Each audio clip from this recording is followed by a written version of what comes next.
बिस्मिल्लाहिर्रहमानिर्रहीम। अस्सलाम वालेकुम। ये स्टूडेंट्स कैसे हैं आप लोग? उम्मीद करता हूँ आप खैरियत से होंगे अपने घरों में और अच्छे से स्टडी भी कर रहे होंगे। स्टूडेंट, हमारा मैथमेटिकल मेथड जो है वो लेक्चर्स चल रहे थे, उसका अभी एक ही लेक्चर हुआ था और आज हम उसका सेकंड लेक्चर करेंगे और उसमें मैट्रिक्स को हम डिफरेंट फॉर्म में डिस्कस कर रहे थे। आइए चलते हैं अपने टॉपिक तरफ और देखते हैं नेक्स्ट क्वेश्चन को। क्वेश्चन नंबर 1 और 2 हमने किया था इसका, और रिमेनिंग पार्ट मैंने उसको आपके सामने लिखा भी हुआ है, एज असाइनमेंट दिए थे। और अब जो है हम इसका क्वेश्चन नंबर, ये लिखा नहीं मैंने, क्वेश्चन नंबर 3 जो है लेक्चर सेकंड है मेथड का, चैप्टर नंबर 4 है, एक्सरसाइज वही चल रही है हमारी 4.1, और क्वेश्चन नंबर 3 आज जो है हम इसका करेंगे। तो क्वेश्चन क्या है, पहले बेटा आप क्वेश्चन को समझ लें। क्वेश्चन ये है कि कहते हैं कि prove that product of matrices, दो हमें मैट्रिक्स दिए हुए हैं।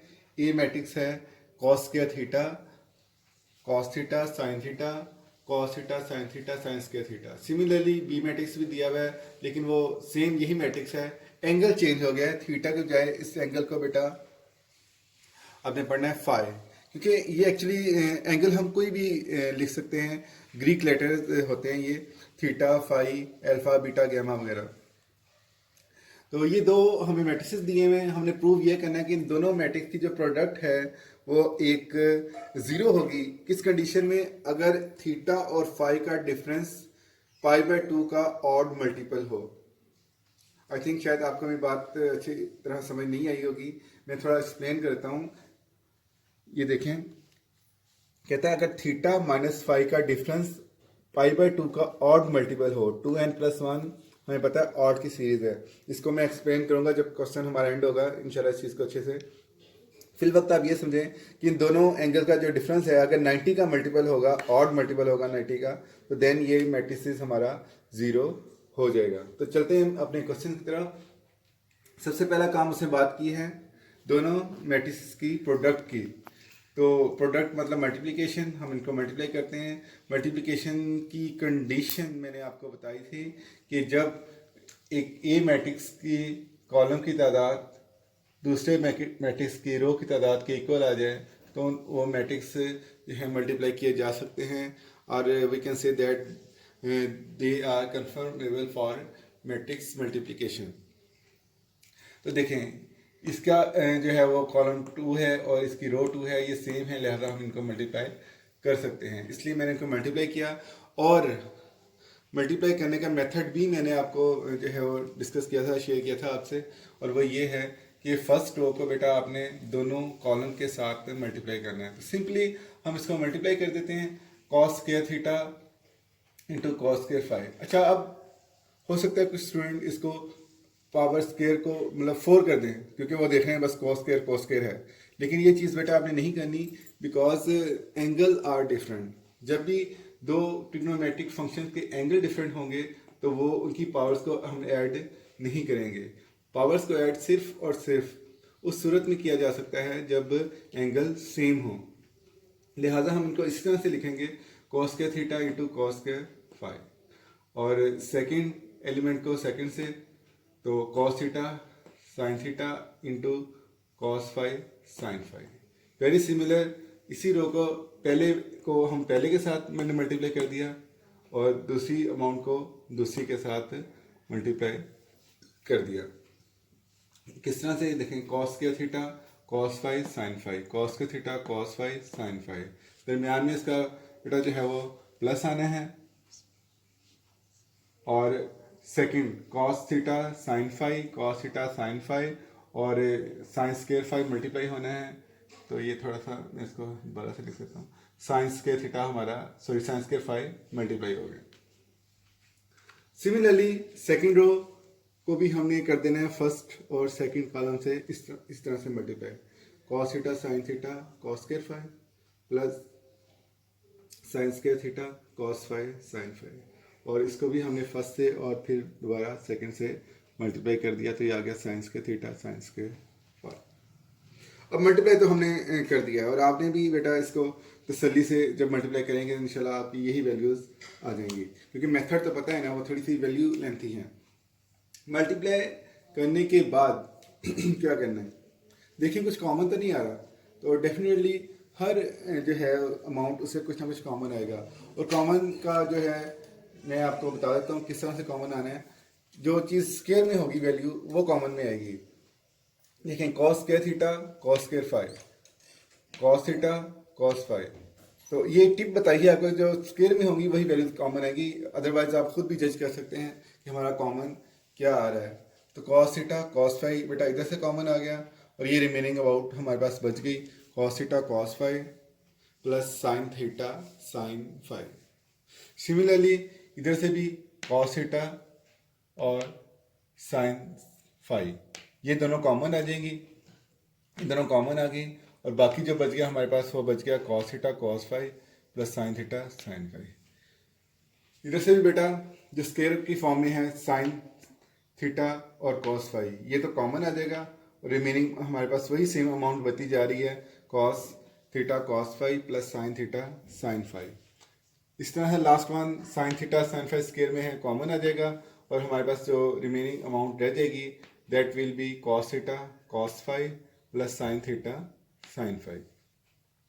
अब जो रिमेनिंग हमारे पास अमाउंट बची है उसको अगर आप गौर करें तो वो किस चीज़ का फार्मूला बन रहा है, तो आप बता सकते हो किस चीज़ का फार्मूला बन रहा है। जी बिल्कुल, ये हमने बेटा पढ़ा था, मैं लिख भी देता हूँ यहाँ पे एक फार्मूला फर्स्ट ईयर में 10th चैप्टर में कॉस अल्फा प्लस बीटा का, कॉस अल्फा प्लस बीटा का, that will be cos alpha into cos beta minus sine alpha into sine beta. तो कॉस में जो है वो साइन चेंज हो जाता था दो एंगल के बिटवीन, प्लस है तो माइनस आता है और माइनस है तो प्लस आता है, जबकि साइन के फॉर्मूले में चेंज साइन नहीं होता। तो चूंकि ये कॉस का फॉर्मूला बन रहा है तो इसलिए प्लस जो है वो माइनस में चेंज होगा, थीटा को आप अल्फा समझ लें और फाइव को बीटा। तो देखें cos alpha cos beta plus sine alpha sign beta. तो इसी फॉर्मूले के मैं क्लोजिंग फॉर्म लिखूं तो कॉस थीटा माइनस फाइव बनती है। देखें cos alpha cos beta minus plus में चेंज हो गया साइन अल्फा साइन बीटा।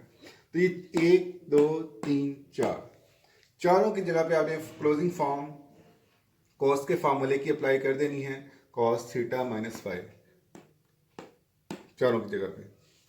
अब चूंकि ये कॉमन आ रहा है कॉस थीटा माइनस फाइव, तो मैट्रिक्स में आपको पता है जब हम किसी भी स्केलर से मल्टीप्लाई करते हैं या कॉमन निकालते हैं तो पूरे मैट्रिक्स पर अप्लाई होता है वो।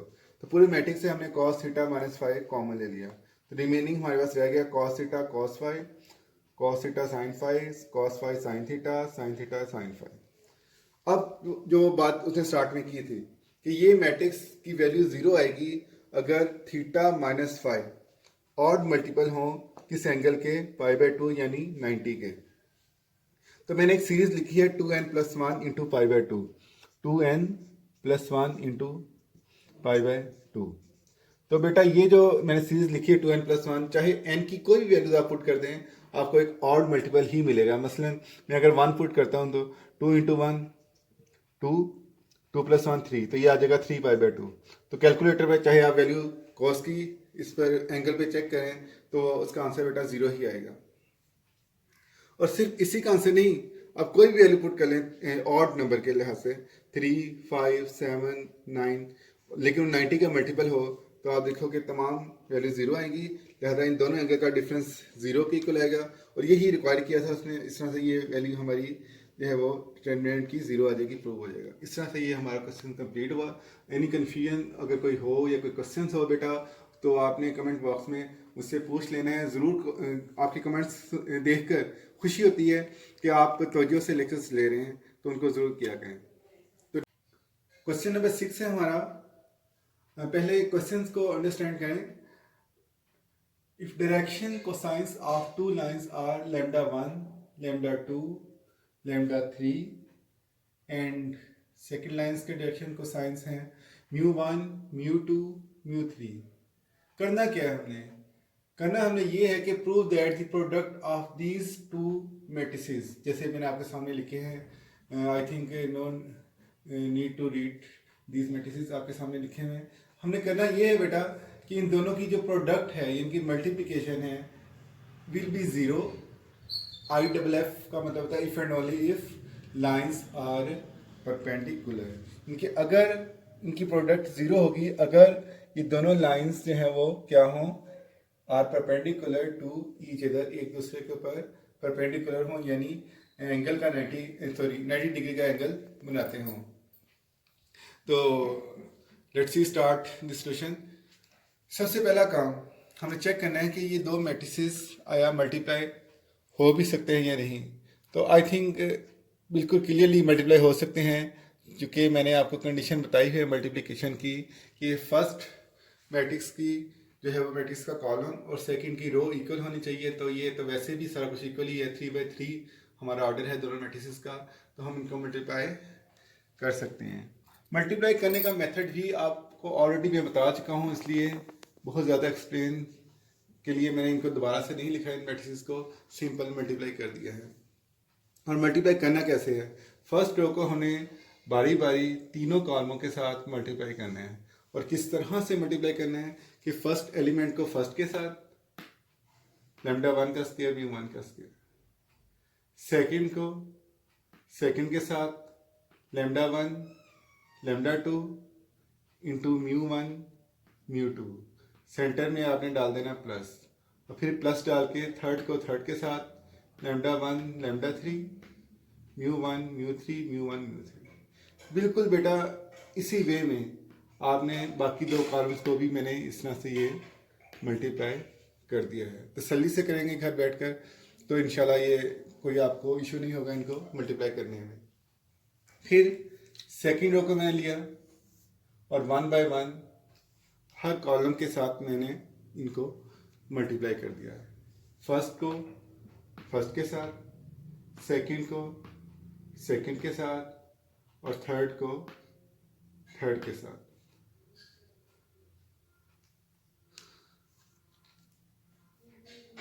और इसी तरह से मैंने थर्ड जो रो है उसको भी बारी बारी से भी कॉलमों के साथ मल्टीप्लाई कर दिया है। आपने भी जो है इनको घर बैठ के खुद से क्वेश्चन करना है, बजाय इसके कि आप इधर देखें कि मैं आपको तसल्ली के साथ मल्टीप्लाई करेंगे तो इंशाल्लाह ये वैल्यूज आपकी आ जाएगी। इसके बाद आपने क्या करना है, आपने बेटा इसके बाद कॉमन निकालना है, देखना कॉमन क्या आता है।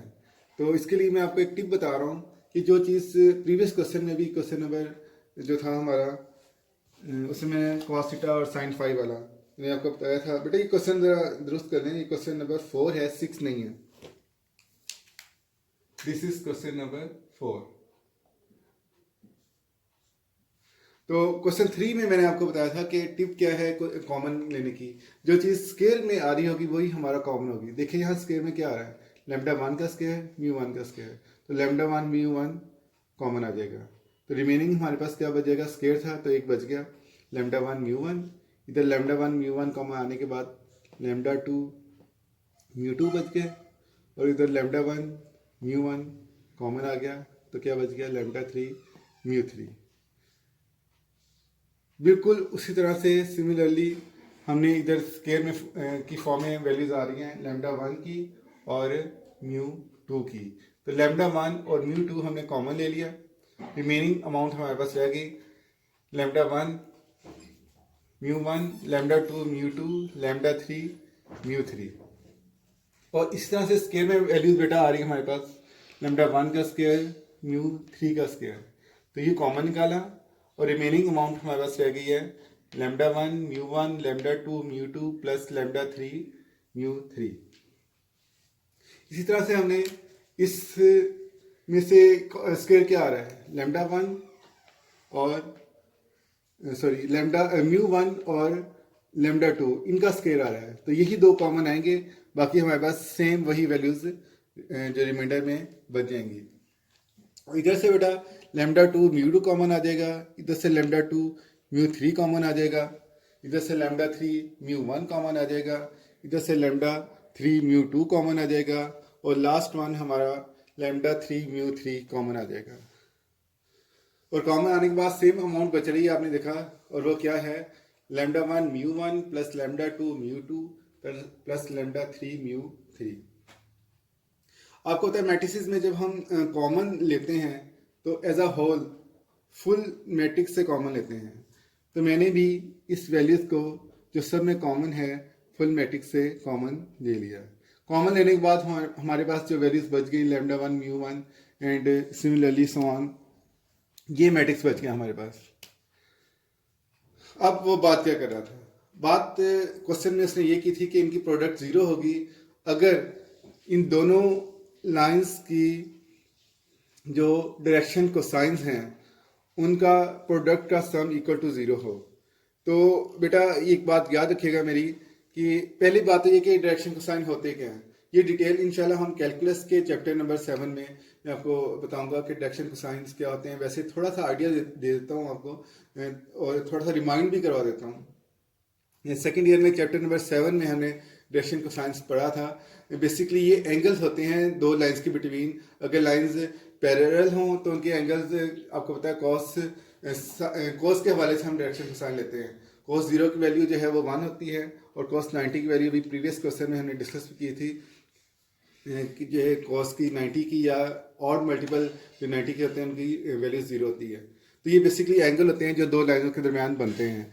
तो अब अगर मैं आपको समझाने के लिए ये थोड़ा सा बना दिया है, क्वेश्चन का हिस्सा नहीं है ये एक लाइन जिसके डायरेक्शन कोसाइंस हैं लैम्डा 1 लैम्डा 2 लैम्डा 3 और ये दूसरी लाइन जो इसके ऊपर परपेंडिकुलर है इसके डायरेक्शन कोसाइन है म्यू 1 म्यू 2 म्यू 3। अभी आप जस्ट इसको समझ लें, डिटेल डिस्कशन इंशाल्लाह हम कैलकुलस के चैप्टर नंबर 7 में इसको हम डिस्कस करेंगे। तो इनकी प्रोडक्ट जो है बेटा lambda 1 mu 1 plus lambda 2 mu 2 plus lambda 3 mu 3, product का सम इक्वल टू 0 होता है अगर लाइंस पैरेलल हो। तो अगर ये 0 है तो we know very well 0 multiply something 0, तो ये सारी चीज़ हमारी 0 के इक्वल आ जाएगी और यही उसने रिक्वायर किया था if and only if two lines are perpendicular. तो ये क्वेश्चन हमारा कंप्लीट हो गया, तो इसको नोट कर लें और इसके बाद हम नेक्स्ट क्वेश्चन करें। ये स्टूडेंट क्वेश्चन नंबर 5 है हमारा। बहुत इजी क्वेश्चन है, अगर आपको थोड़ा सा जहन में हो तो फर्स्ट ईयर में एक्सरसाइज 3.2 में क्वेश्चन नंबर 6 था ये हमारा। लेकिन खैर क्वेश्चन है explain why in matrix algebra, कि मैट्रिक्स अलजबरा में ये चीज़ इक्वल क्यों नहीं है, यानी a प्लस बी का square is not equal a square plus 2ab plus b square. और इसी तरह से सेकंड पार्ट है इसका a square minus B square is not equal a minus B into a plus B. हालांकि अगर हम नॉर्मल देखें तो अब a प्लस बी का स्क्वायर इसके इक्वल होता है कि a प्लस बी का होल स्क्वायर इक्वल होता है a square plus B square plus 2ab।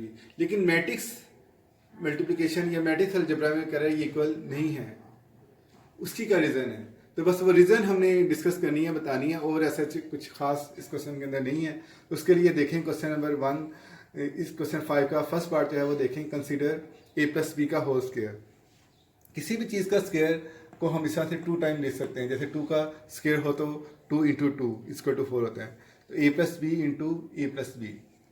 अब आपने बेटा इसको सिंपली मल्टीप्लाई करना है a into A square plus A B plus B A plus B into B square. But in general matrix multiplication A B not equal to B A, कि आपको पता है मैट्रिक्स नॉर्मल तो equal होते हैं कि 2 को अगर 3 से मल्टीप्लाई करें तो 2 3 ज़ार 6 और 3 को 2 से करें तो भी 6 ही आंसर आता है।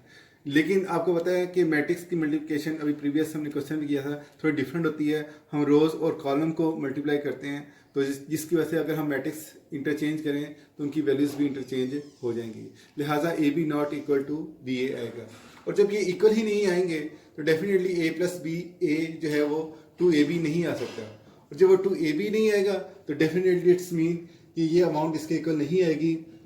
लिहाजा हम कहेंगे so given statement is true, कि जो बात उसने की है वो ठीक है, और यही उसकी रीज़न क्या है, रीज़न ही बतानी थी, वो हमने बता दी हुई है। तो बिल्कुल सेकंड पार्ट भी इसका इसी तरह से ही है, उसकी मैं ले रहा हूँ left hand side A square minus B square can be written such as A minus B into A plus B. तो ये फॉर्मूला भी है, आपको पता है, और ये इसके इक्वल होता है, बट मैट्रिक्स मल्टीप्लिकेशन में इसके इक्वल नहीं होगा। हाउ? ए को हमने ए से मल्टीप्लाई किया, A square plus A B minus B A plus minus minus B square. अब होना तो ये चाहिए कि ए बी या बी ए कैंसिल हो जाए, लेकिन ये कैंसिल नहीं हो सकते।